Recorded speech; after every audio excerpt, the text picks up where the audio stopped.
किया, उसके लिए मैं आपका धन्यवाद करता हूं। सरकार ने महामहिम से राजस्थान के लिए इनकी उपलब्धियों का बखान करवाया है, पर मैं समझता हूं 2 साल में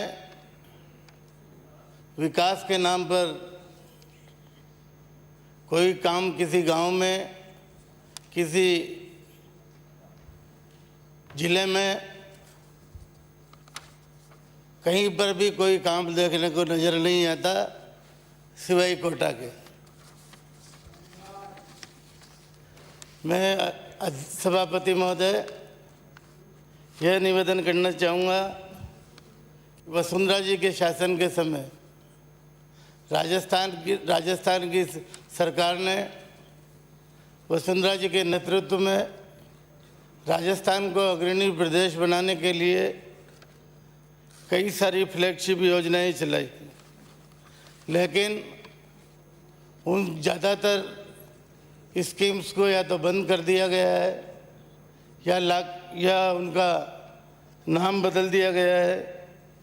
इससे मैं समझता हूँ राजस्थान का विकास अवरुद्ध हुआ है। अध्यक्ष महोदय, 2 साल में जो सबसे अधिक आवश्यकता मुझे नज़र आती है वो नज़र आती है रोजगार की। राजस्थान का युवा बेरोजगारी से त्रस्त है, चाहे गांव हो या शहर हो। इसलिए युवाओं का ज़्यादा से ज़्यादा रोजगार मिले, इस बाबत प्रयास करने चाहिए थे, पर मुझे दुख है कि सरकार की तरफ से कोई काम ये कोई ऑर्डर नहीं होता है, नहीं हुए या उनको युवाओं के लिए मत करो, आपका बोलने का नाम रोजगार की व्यवस्था नहीं हुई। अध्यक्ष महोदय, कोरोना काल के अंदर या कोरोना के पहले राजस्थान में आयुष्मान भारत बीमा योजना को लागू किया, लेकिन इस योजनाओं में प्रावधान इस प्रकार के कर दिए कि प्राइवेट हॉस्पिटल्स के अलग और गवर्नमेंट के हॉस्पिटल्स के अलग। उसका नतीजा है कि जहां भामाशाह स्वास्थ्य योजना के समय, हमारी सरकार के समय भामाशाह योजना से करीब 1057 प्राइवेट हॉस्पिटल जुड़े हुए थे, आज स्थिति यह है कि जो आयुष्मान महात्मा गांधी स्वास्थ्य बीमा योजना है, इससे 500 से भी कम प्राइवेट हॉस्पिटल जुड़ पाए हैं। निश्चित रूप से मैं आपके माध्यम से सरकार से निवेदन करना चाहूँगा कि इस ओर ध्यान दें ताकि गरीब का इलाज समय पर हो सके। यही नहीं अध्यक्ष सभापति महोदय, राजस्थान में बिजली की दरें हिंदुस्तान में सबसे अधिक है। 50 यूनिट बिजली तक 4 रुपये 50 पैसे है, जबकि हरियाणा में ये दर 2 रुपये है, गुजरात में 3 रुपये 5 पैसे है और दिल्ली में मात्र 3 रुपये है। यहाँ पर अपने यहाँ स्थायी शुल्क और सेस लगने के कारण बिजली की दरें सर्वाधिक हो गई है। राजस्थान में 55 यूनिट का बिजली का बिल 700 रुपये का आ रहा है। जब मैंने इसको गुणा भाग किया, ये प्रति यूनिट 13 रुपये 34 पैसे प्रति यूनिट बिजली घरेलू उपभोक्ताओं को मिल रही है, डोमेस्टिक कनेक्शंस वालों को मिल रही है। इसी प्रकार से व्यावसायिक या औद्योगिक उपभोक्ताओं पर भी काफ़ी बिजली का भार डाल दिया है। मेरा सरकार से ये भी निवेदन है कि इस ओर ध्यान दे। सरकार ने वादा किया था कि किसानों का बिजली का बिल कम करेंगे, वो वादा तो इनका झूठा निकला। और किसानों को अपने आप को हितैषी बताते हैं। और वसुंधरा सरकार में जो 833 रुपये पर मंथ की किसानों को सब्सिडी दी गई थी वो समाप्त कर दी है। मेरा निवेदन है कि आप किसानों के हितैषी बन रहे हो। अभी अभी आपने पूरे राजस्थान में धरना दिया है, कम से कम आप सब भी इस प्रकार की कोशिश करें कि ये जो किसानों को सब्सिडी वसुंधरा सरकार में दी थी वो वापस चालू हो। यही नहीं है सभापति महोदय, पेट्रोल डीजल का महंगाई से सीधा संबंध है। देश में पेट्रोल और डीजल राजस्थान में सबसे महंगा है। यदि वेट और करों की दरों की तुलना करें तो अन्य राज्यों से राजस्थान में पेट्रोल पर टैक्स लगभग 36% और डीजल पर लगभग 26% है, जबकि पड़ोसी राज्य हरियाणा में टैक्स 20 रुपये 10 पैसे, डीजल पर 20 रुपये 20 पैसे ही है। मेरा सरकार से अनुरोध है कि पेट्रोल और डीजल पे वेट की दरों को तत्काल कम करें ताकि किसान, गरीब और मध्यम श्रेणी के लोगों को इसका लाभ मिल सके। बड़े आदमियों को तो कोई फर्क नहीं पड़ेगा, पर गरीब आदमी जरूर पिस रहा है और इस पे आप अवश्य ध्यान देंगे, इस प्रकार का मेरा निवेदन है। राजस्थान क्षेत्रफल की दृष्टि से देश का सबसे बड़ा राज्य है। आधे में रेगिस्तान है, पानी की अपने यहाँ बहुत कमी है। पेयजल और सिंचाई के लिए भी पानी रीत गया है। इस प्रकार की स्थिति राजस्थान की है। इसलिए मेरा निवेदन है कि आप इस प्रकार की फसलों के लिए किसानों को प्रोत्साहित करें जिसमें कम पानी लगता हो। मान्यवर, गाय हमारी संस्कृति का अटूट हिस्सा है। आज शहरों में ही नहीं, गांवों में भी गाय निरंतर, गायों की संख्या निरंतर बढ़ती जा रही है और वो शहर और गांव में लावारिस घूमती आपको कहीं पर भी दिख जाएगी। और राजस्थान का कुछ हिस्सा तो अपने ऊपर कलंक है, हम सब के ऊपर कलंक है, जहाँ पर गोकशी की जा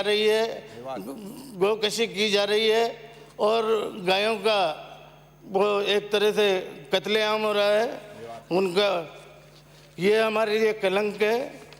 अध्यक्ष महोदय, मेरी मांग है कि आवश्यकता के अनुसार प्रत्येक जिले में जहाँ पर भी जरूरी हो, जितनी भी आवश्यकता हो, गौशालाएं खुलवाएं ताकि हमारी संस्कृति का प्रतीक गौ माता को हम संरक्षण दे सकें। माननीय अध्यक्ष महोदय, प्रदेश में कैंसर की बीमारी तेजी से फैलती जा रही है। कैंसर का मुख्य कारण पेस्टिसाइड और फर्टिलाइज़र है, इस प्रकार का बताया जाता है।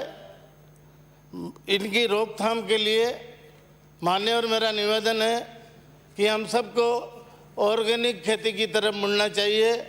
जो किसान ऑर्गेनिक खेती करना चाहता है उसको सरकार की तरफ से इंसेंटिव मिले, कुछ और फायदे मिलें ताकि वो ऑर्गेनिक खेती कर सके। गौशालाओं का मैंने जिक्र किया, गौशालाएं भी इसमें लाभकर हो सकती है। जो उनका जो गोबर वगैरह है वो ऑर्गेनिक खेती में काम आ सकता है। इसलिए गौशालाएं भी निश्चित रूप से आप ज़्यादा से ज़्यादा बनवाएं। मेरा यह भी निवेदन है और अभी भाषण में आपने अल्पसंख्यकों के लिए, बच्चों के लिए वजीफे का ऐलान किया है।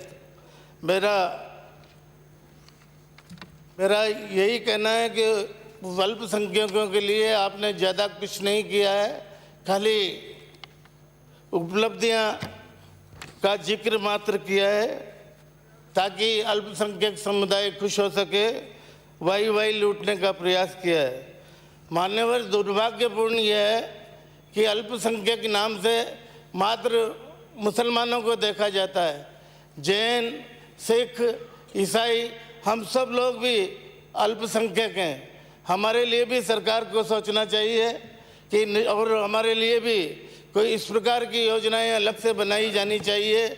हमारा धर्म अलग है, हमारी गिनती अल्पसंख्यकों में होती है, तो निश्चित रूप से चाहे जैन हो, चाहे सिख हो, चाहे और कोई मत मतांतर का व्यक्ति हो, उसको निश्चित रूप से कुछ ना कुछ फायदा सरकार को देना चाहिए, ताकि वो समाज के साथ, समाज के बराबरी में समाज के साथ चल सके।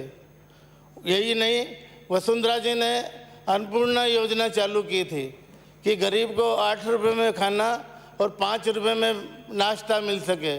पहले तो ये योजना सरकार बनते ही बंद कर दी, फिर बाद में इस योजना को चालू किया गया महात्मा गांधी के नाम से, है इंदिरा गांधी रसोई योजना या जो भी है। 8 रुपये में आपने भी खाना चालू किया, उसके लिए तो आपको धन्यवाद। पर 5 रुपये में जो नाश्ता वसुंधरा सरकार के समय मिलता था, वो आप लोगों ने बंद कर दिया। इसका सीधा सीधा असर गरीब पर पड़ता है, मजदूर पर पड़ता है, जो घर से भूखा निकलता है। 5 रुपये में अगर नाश्ता करके जाता है तो दिन भर मजदूरी ढंग से कर सकता है। गरीबों के बच्चे शहरों में पढ़ने को आते हैं, गरीबों के बच्चों को 5 रुपये में नाश्ता मिल सकता है, वो अपनी पढ़ाई ढंग से कर सकते हैं। इसलिए मेरा आप सबसे ये निवेदन है कि इस पर भी आप गौर करें और ये नाश्ता पुनः चालू करवाएं। माननीय अध्यक्ष महोदय, कोटा को कोचिंग सिटी के नाम से पूरे देश में जाना जाता है। वर्तमान में कोरोना प्रकोप के कारण सारी कोचिंग इंस्टीट्यूट और हॉस्टल बंद हो गए थे। कोरोना की कमी को देखते हुए सरकार ने वापस कोचिंग इंस्टीट्यूट्स को और हॉस्टल्स को ये परमिशन दी है कि बच्चे आप रख सकते हो और बच्चे पढ़ाई कर सकते हैं। पर अभी तक जिस प्रकार की मुझे जानकारी है, 15-20% जो बच्चे कोटा के बाहर के हैं वही आ पाए हैं, और आते ही उनमें भी कई बच्चों के कोरोना की बीमारी हो गई है, कोरोना हो गया है। इसलिए प्रवासी बच्चों को कोटा कोचिंग के लिए भेजने में डर रहे हैं। मेरा आपसे निवेदन है कि कोई इस प्रकार के नियम कायदे बनाएं ताकि प्रवासी राजस्थानी या राजस्थान के और हिस्सों के लोग कोटा में अपने बच्चों को पढ़ाई के लिए बेखौफ होकर भेज सकें। इस प्रकार का भी, और कोटा शहर पुनः अपनी पुरानी स्थिति में आ सके। आज कोटा की स्थिति, माननीय सदस्य सभापति महोदय, लोग कोरोना से नहीं डर रहे हैं, इनके मूंछों के उससे डर रहे हैं। देखो आप पूरे खाली हो। अरे मेरी बात सुन, संयम किए जा रहे हैं। तारीवाल साहब, कटरिया साहब, ये मूंछों, डॉक्टर साहब, तुम और मैं अपने वंचित राजपूत थे, अपन कम है क्या किसी से? माननीय सदस्य समाप्त करें। अभी तो माननीय सभापति महोदय, किसानों के कर्जों की माफ़ी की बात बहुत की जा रही है, लगातार 2 साल से सुन रहे हैं, और कांग्रेस के उस समय के अध्यक्ष के मुंह से बार बार निकलता था कि सरकार बनते ही 8 दिन में कर्जा माफ़ हो जाएगा। पर मुझे बताते हुए दुख है कि कोऑपरेटिव का कर्जा तो माफ़ हुआ है, पर जो नेशनलाइज्ड बैंक हैं जिनसे किसानों ने केसीसी ली है, वो अभी तक माफ़ नहीं हुई है। किसान भटक रहा है, कर्जा माफ़ होगा कि नहीं होगा। पर अभी तक सरकार की तरफ से कोई इंसेंटिव, कोई कदम नहीं बढ़ाया गया है कर्जा माफ़ी की तरफ। मैं इस बात के लिए माननीय मोदी जी को धन्यवाद दूंगा कि उन्होंने सेटलमेंट की योजना बनाई है। जो ओवरड्यू किसान हैं, केसीसी के या ट्रैक्टर के लोन के या दूसरे लोन के, उनके 10% में जो योजना चली है 10% हिस्से में उनको एनओसी मिल रही है। निश्चित रूप से इसका फ़ायदा किसानों को मिल रहा है। ये अच्छी योजना है। अगर आप भी करते तो निश्चित रूप से आपको भी फायदा मिलता और राजस्थान के किसानों को भी फायदा मिलता। माननीय सदस्य प्लीज कंक्लूड। ज़्यादातर माननीय अध्यक्ष महोदय, एक मिनट और। माननीय अध्यक्ष महोदय, देश में ज़्यादातर ये अडानी अंबानी को छोड़कर ज़्यादातर उद्योगपति हमारे राजस्थान के हैं। राजस्थान में उद्योग धंधा भी लगाना चाहते हैं। वो यहाँ पर पैदा हुए हैं।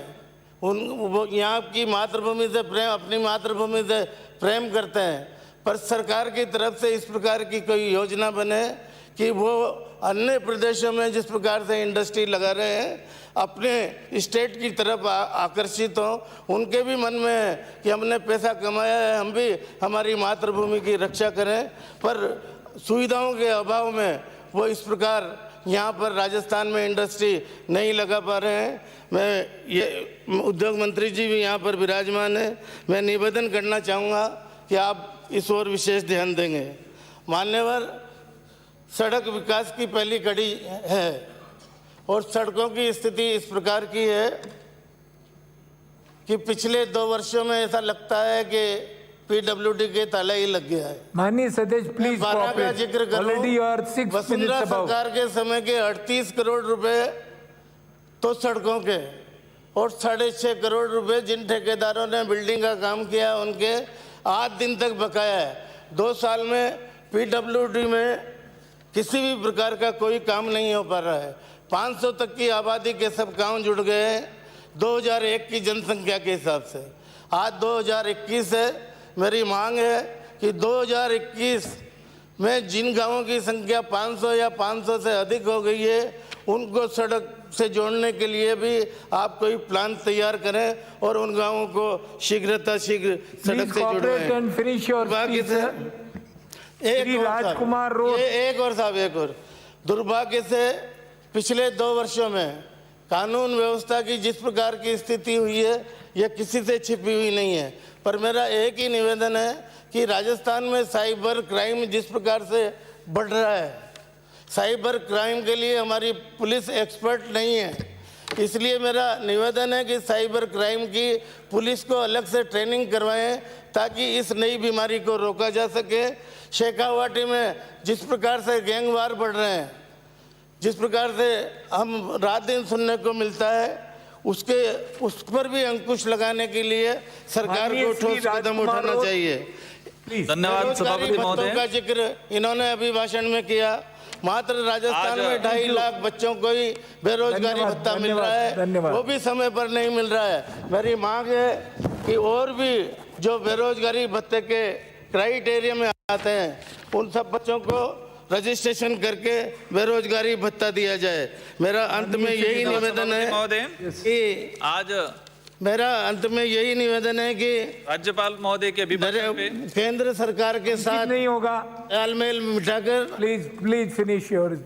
तालमेल बिठाकर आज राज्यपाल महोदय राजस्थान के विकास के बारे में। आप बहुत सीनियर मेंबर हैं, प्लीज।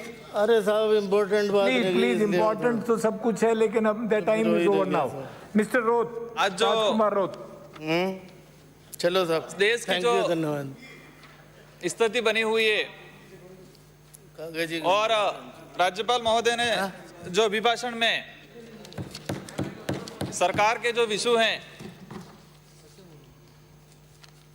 ये जो कोरोना जैसी महामारी में एक कुदरती कहर था और इस कुदरती कहर में हमारे देश की वास्तविकता क्या है, हमारे राज्य की वास्तविकता क्या है, ये हम सबको एहसास कराया। ये एक ऐसी बीमारी थी और अभी है कि इंसान इंसान को टच करने से डरता है।